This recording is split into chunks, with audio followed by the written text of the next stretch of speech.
नमस्कार। आज की हमारी इस चर्चा में हम दो बिल्कुल अलग लेकिन बेहद दिलचस्प टॉपिक कवर करने वाले हैं। पहले हम ट्रू क्राइम की दुनिया के एक ऐसे मामले में गोता लगाएंगे जिसने सच में एक बहुत ही अजीबोगरीब वर्ल्ड रिकॉर्ड बना डाला। और फिर वहां से हम सीधा चलेंगे ग्राउंड रिपोर्ट पर, बिल्कुल निष्पक्ष और जमीनी स्तर की रिपोर्ट, जो हमें बताएगी कि चुनाव के बाद बंगाल का असल माहौल कैसा है। तो चलिए शुरू करते हैं। आज हम मुख्य रूप से किन चीजों पर बात करेंगे? पहला, एक बेहद अनोखा चोर। दूसरा, उसके चोरी करने के वो अजीबोगरीब तरीके। तीसरा, उसकी गिरफ्तारी और रिकॉर्ड। और चौथा, बंगाल की हमारी ग्राउंड रिपोर्ट। चलिए बात करते हैं भाग 1 की, द यूनिक गिनीज थीफ, यानी एक बिल्कुल अनोखा चोर। जरा सोचिए, अगर कोई चोर हो तो वो क्या चुराएगा? पैसे, सोना या हीरे, राइट? लेकिन मिलिए स्टीफन कैरी ब्लमबर्ग से। इस आदमी ने इतिहास में पैसे नहीं बल्कि ज्ञान चुराया, और वो भी थोड़ा बहुत नहीं, 23,600। एक सेकंड के लिए इस नंबर के बारे में सोचिए। ये कोई मामूली संख्या नहीं है। ये उन रेयर और बेहद कीमती किताबों का नंबर है जो स्टीफन ने चुराई थी। और पता है इन किताबों का कुल वजन कितना था? लगभग 19 टन। मतलब 19 टन भारी किताबें। ये तो सच में दिमाग घुमा देने वाला आंकड़ा है। और ये बहुत ही शानदार तरीके से दर्शाता है कि उसका ये पूरा ऑपरेशन कितना बड़े लेवल पर फैला हुआ था। 1970 के दशक से शुरू होकर 1990 तक उसने नॉर्थ अमेरिका के 45 राज्यों, कनाडा और वॉशिंगटन डीसी को अपना निशाना बनाया। कुल मिलाकर 268 अलग-अलग लाइब्रेरीज। ये कोई छोटी मोटी चोरी नहीं थी, बल्कि एक पूरा का पूरा ज्योग्राफिकल नेटवर्क था जो सालों तक बिना किसी की नज़र में आए बस चलता रहा। अब आपके मन में यह सवाल जरूर आ रहा होगा कि आखिर कोई इंसान ऐसा करेगा ही क्यों? इसके पीछे का मनोविज्ञान समझना बहुत जरूरी है।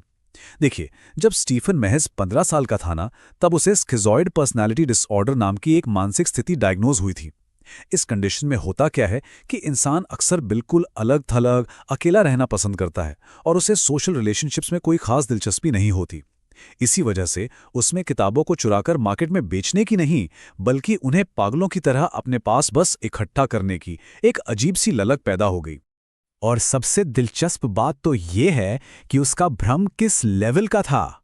वो खुद को कोई आम चोर नहीं, बल्कि एक रक्षक, एक प्रोटेक्टर मानता था।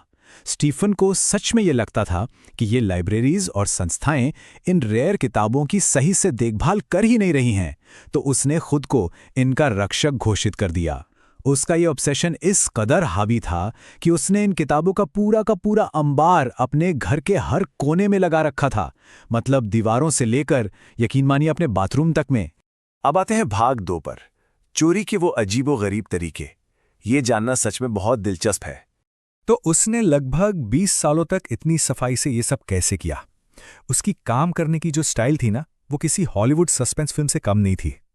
स्टेप 1, वो दिन के समय लाइब्रेरी जाता और वहां के पूरे लेआउट को बहुत ही बारीकी से समझता। स्टेप 2, वो धड़ल्ले से नकली या चुराए गए आईडी कार्ड्स का इस्तेमाल करता। और स्टेप 3, वो चुपके से स्टाफ की चाबियां हासिल कर लेता, ताकि रात के अंधेरे में बिना किसी रोक टोक के चोरी कर सके।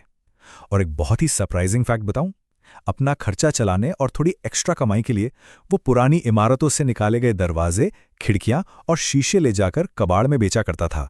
चलिए बढ़ते हैं भाग 3 की तरफ, गिरफ्तारी और उसका वो अनोखा रिकॉर्ड, क्योंकि हर अपराध का कभी ना कभी तो अंत होता ही है। दुनिया के सबसे शातिर किताब चोर का जो पतन था ना, वो भी काफी ड्रामेटिक रहा।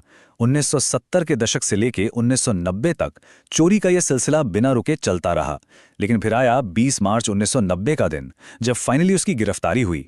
और पता है उसे किसने पकड़वाया? उसी के एक पुराने साथी केनेथ रोड्स ने FBI को उसकी मुखबरी कर दी। इसके बदले में रोड्स को $56,000 और कोर्ट में गवाही देने से पूरी तरह छूट मिल गई। 1991 में स्टीफन को चोरी की संपत्ति रखने के 4 मामलों में दोषी ठहराया गया। उसे 71 महीने की जेल और $2 लाख का जुर्माना हुआ। और फिर फाइनली 1995 में वो रिहा हो गया। तो यहाँ सबसे अहम बात यह है कि गिनेस वर्ल्ड रिकॉर्ड्स में उसका नाम आखिर कैसे दर्ज हुआ।